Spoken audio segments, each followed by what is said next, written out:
পৃথিবীর নারীকুলের মধ্যে ইমানি শক্তির জন্য মুসলিম ইতিহাসের পাতায় হজরত আসিয়া আলাইহিসসালাম এক বিশিষ্ট স্থান দখল করে রয়েছেন। তার কীর্তি, সুমহান ত্যাগ ও আদর্শ এবং ইমানি দৃঢ়তা প্রকৃতপক্ষেই এক বিস্ময়কর ব্যাপার। সমস্ত বিশ্বের রমণীকুলের মধ্যে হজরত আসিয়ার স্থান ও মর্যাদা এক জ্যোতির্ময় নক্ষত্রস্বরূপ। আল্লাহর তাওহীদ রক্ষার্থে তিনি অপরিসীম দুঃখ, জ্বালা যন্ত্রণা, অত্যাচার ও নির্যাতন সহ্য করে পৃথিবীর বুকে আল্লাহ বিশ্বাসী হিসেবে অমর নিদর্শন স্থাপন করেছেন।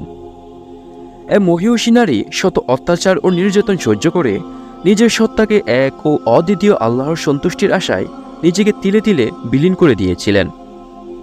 তার পূর্ণময় জীবন কাহিনী যেমন ছিল অলৌকিক, তেমনই ছিল হৃদয় বিদারক।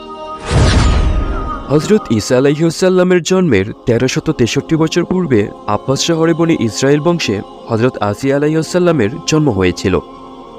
তার পিতার নাম মুজাহিম।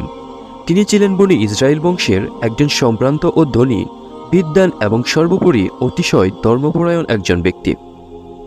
পুণ্যবতী আসিয়া আলাইহিসসালামের পিতা মুজাহিমকে সবাই অত্যন্ত ভক্তি ও শ্রদ্ধা করত, কারণ তিনি ছিলেন নবী হজরত ইয়াকুব আলাইহিসসালামের পুত্র লেবিয়ার বংশধর। শিশুকাল থেকেই পিতা কন্যার ধর্মপরায়ণতার পরিচয় পেয়ে সযত্নে বিদ্যা শিক্ষা দিতে লাগলেন। সুদক্ষ ও জ্ঞানী উস্তাদ রেখে তিনি কন্যাকে ধর্মগ্রন্থ অধ্যয়ন করালেন এবং অতি অল্প বয়সেই হজরত আসিয়া আলাইহিসসালাম সর্বপ্রকার দ্বীনি কাজে পারদর্শিনী হয়ে উঠলেন এবং সে আদর্শেই নিজের জীবনকে গড়ে তুলতে লাগলেন। এখানে আর একটা বিষয় উল্লেখ না করলেই নয়, হজরত আসিয়া আলাইহিসসালামকে মিশরীয়রা নেফারতিতি নামেই চিনে এবং এই নামেই তার সমাধিতে ফলক লাগানো রয়েছে। তাই আমরা এখানে হজরত আসিয়া আলাইহিসসালামকে একটু নেফারতিতি নামেই সম্বোধন করছি। নির্দিষ্ট একটা বয়সে এসে নেফারতিতির ধর্মপরায়ণতা, রূপ ও গুণের সংবাদ দেশের চারিদিকে ছড়িয়ে পড়ে। তখনকার দিনে মিশরের আদিবাসী কিবতীগণ যেমন ছিল অজ্ঞ ও অসভ্য, তেমনই ছিল হিংসুটে এবং অত্যাচারী। সংখ্যাগরিষ্ঠ ছিল বলে তারা বনি ইসরায়েল জাতিকে কখনো ভালো চোখে দেখত না এবং বনি ইসরায়েল জাতির উপরে অত্যাচার, অবিচার চালাত। তৎকালীন মিশরীয় বাদশাহদের উপাধি ছিল ফারাও বা ফিরাউন। আদিবাসী বলে কিবতীগণ এক্সট্রা সুবিধা পেত এবং ফিরাউনের দরবারে সবচেয়ে বড় বড় পদগুলো পাবার সুবিধা লাভ করত এবং এ অহংকারের বশবর্তী হয়ে বনি ইসরায়েলদেরকে নিতান্ত হেয় এবং ঘৃণ্য বলে ধারণা করত। সামাজিক মান মর্যাদা বনি ইসরায়েলদের কিবতীদের তুলনায় প্রায় কিছুই ছিল না। আর সে কিবতী সম্প্রদায়ের জৈনিক ধনী কৃষকের পুত্র ছিল কাবুস, উরুফে দ্বিতীয় রামেসিস। কাবুস নেফারতিতির রূপ ও গুণের কথা শুনে তার পাণিপ্রার্থী হয়। মুজাহিম নিজে বনি ইসরায়েল বংশের লোক ছিলেন, তা সত্ত্বেও কিবতী বংশের যুবক কাবুসকে দেখে স্বীয় কন্যার উপযুক্ত সুপাত্র বলেই ধারণা করলেন। কিবতী সম্প্রদায়ের সাথে সম্প্রীতি স্থাপন করার জন্যই নেফারতিতিকে কাবুসের সাথে বিবাহ দিয়েছিলেন। পরবর্তীকালে উক্ত কাবুসই স্বীয় প্রখর বুদ্ধির কারণে মিশরের বাদশাহ ফিরাউনের পদে অধিষ্ঠিত হয়েছিল। ফিরাউনের লোমহর্ষক জুলুম ও নিগ্রহই নেফারতিতির জীবনের মহিমা শতগুণে বিকশিত করার পথ সুগম করেছিল। কোনো কোনো বর্ণনা মতে ফেরাউন আসিয়া আলাইহিসসালামের সাথে শারীরিক সম্পর্ক করতে সক্ষম হননি, এজন্য তারা নিঃসন্তান ছিলেন। এদিকে ফিরাউন বনি ইসরায়েলের গড়ে বাচ্চা জন্ম নিলেই হত্যা করত। এ সময় মুসা আলাইহিসসালামের জন্ম হয়। মুসা আলাইহিসসালামের জন্মদাত্রী মা বয়ে মুসা আলাইহিসসালামকে একটি বাক্সের ভিতর ভরে নদীতে ভাসিয়ে দেন। সেই নদীর একটি শাখা ফেরাউনের প্রাসাদের সামনে দিয়ে প্রবাহিত হয়। আল্লাহর ইচ্ছায় বাক্সটি ভাসতে ভাসতে ফেরাউনের প্রাসাদের সামনে গিয়ে পৌঁছে। ফেরাউন সেটা খুলতে বলে, খুলে দেখা গেল ভিতরে একটি ফুটফুটে বাচ্চা। হযরত আসিয়া আলাইহিসসালাম বাচ্চাটিকে দেখে খুব খুশি হন এবং তাকে সন্তান হিসেবে গ্রহণ করেন। কুরআন মাজিদে এসেছে, এই বাচ্চা আমার ও তোমার চোখের মণি, তাকে হত্যা করো না। উত্তরে ফেরাউন বলে, তোমার পছন্দ হলে তুমি বাচ্চা রাখো, আমার কোনো প্রয়োজন নেই। অতঃপর হযরত আসিয়া আলাইহিসসালামই মুসা আলাইহিসসালামের নামকরণ করেন। স্বামী নিষ্ঠুরতম হলেও আসিয়া আলাইহিসসালাম ছিলেন অত্যন্ত দয়ালু। গরিবদেরকে তিনি প্রচুর সাহায্য করতেন, এজন্য তাকে উম্মুল মাসাকিন বলা হতো। যখন মুসা আলাইহিসসালামের সাথে জাদুকরদের মোকাবেলা হয় এবং জাদুকররা পরাজিত হয়ে ইসলাম গ্রহণ করে, তখন সকলের সামনে হক স্পষ্ট হয়ে যায়।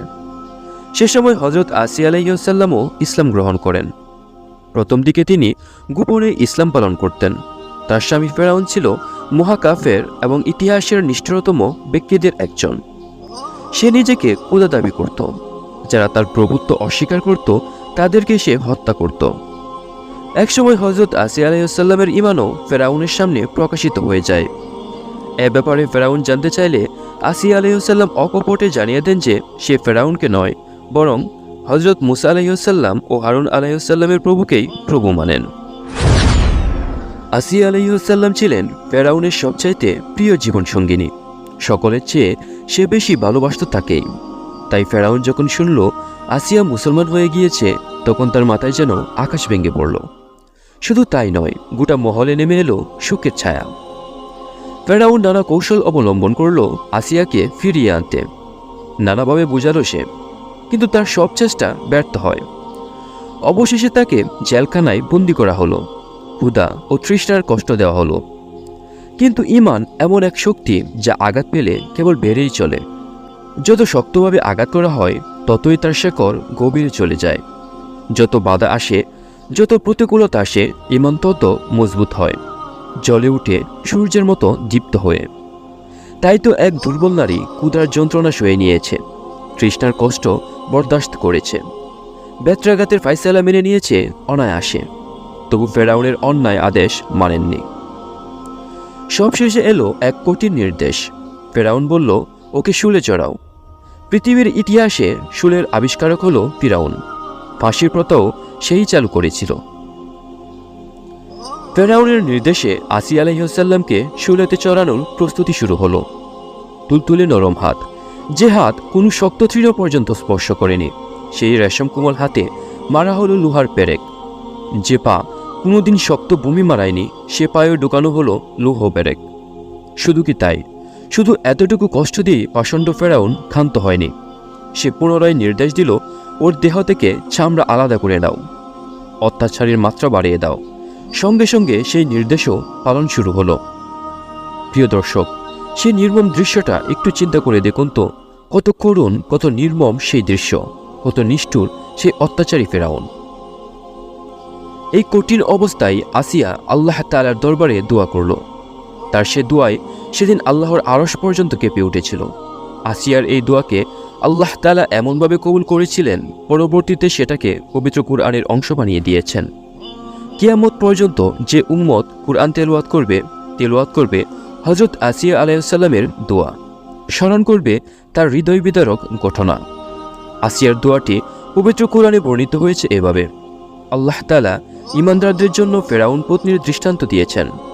হে নবী, স্মরণ করুন যখন সে প্রার্থনা করেছিল, হে আমার প্রতিপালক, তোমার সান্নিধ্যে আমার জন্য বেহেশতে একটি গড় নির্মাণ করো, আর আমাকে মুক্তি দাও ফেরাউন ও তার দুষ্কর্ম থেকে, সেই সাথে নিষ্কৃতি দাও জালেম সম্প্রদায় থেকেও। সূরা তাহরিম আয়াত 11। এই দোয়ার সাথে সাথে আল্লাহ পাক রেদওয়ান ফেরেশতাকে বললেন, আসিয়ার চোখের সামনের পর্দা সরিয়ে দাও, অদৃশ্যকে করে দাও দৃশ্যমান, দেখিয়ে দাও তাকে বেহেশতের সেই গড় যেখানে সে চিরকাল থাকবে। সঙ্গে সঙ্গে নির্দেশ পালিত হলো। তখন শুলে জ্বলতে জ্বলতে আসিয়া আলাইহিস সালাম দেখতে পেলেন বেহেশতে নির্মিত তার বসবাসের ঘর। বেহেশতের ঘর প্রত্যক্ষ করতেই আল্লাহ তাআলার নির্দেশের ফেরেশতা তার রূহ কবজ করে নেয়। তার দ্বিতীয় দোয়াও কবুল হয়। মুক্তি পায় সে ফেরাউন ও তার অত্যাচার থেকে, মুক্তি পায় অত্যাচারী সম্প্রদায় থেকে। প্রিয় দর্শক, এই হলো ফেরাউনের স্ত্রী হযরত আসিয়া আলাইহিস সালামের মর্মস্পর্শী কাহিনী। আমি এই কাহিনী শুধু এজন্যই বর্ণনা করিনি যে এটা শোনার পর আপনারা শুধু ব্যথিত হবেন, চোখের পানি ফেলবেন, বরং আমি এই কাহিনী এজন্যই বর্ণনা করেছি যে আপনারা ইহা থেকে শিক্ষা গ্রহণ করবেন। এই ঘটনা থেকে আমরা এই শিক্ষা গ্রহণ করব যে যত কষ্ট, মুসিবত আর বিপদ আপদই আসুক না কেন, কোনো অবস্থাতেই আমরা ঈমান ছাড়ব না, তার হুকুম আহকাম মেনে চলব, প্রয়োজনে তার জন্য নিজের জীবন পর্যন্ত উৎসর্গ করে দেব। হে আরশের অধিপতি মহান মাওলা, তুমি আমাদের তৌফিক দাও, দান করো হযরত আসিয়া আলাইহিস সালামের মতো মজবুত ঈমান।